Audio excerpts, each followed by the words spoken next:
Let me show you how to use Magic Eraser on your iPhone 17 or 17 Pro. So for example, if in any picture you want to maybe delete something from it, for example, maybe remove this item but leave only this item. So in the stock like gallery app, we actually can't do that, and we have to download Google Photos app, so like a different gallery. So simply search in the App Store.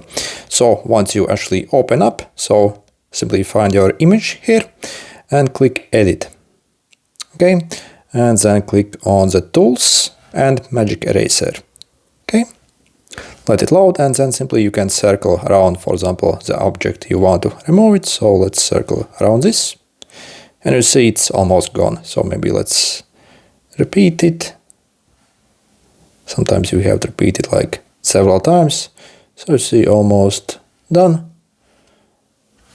Maybe if we do it once more. So it's essentially like blending in from the areas around the image. So I can't show you that. But yeah, I see actually fairly good job here. Okay, good luck.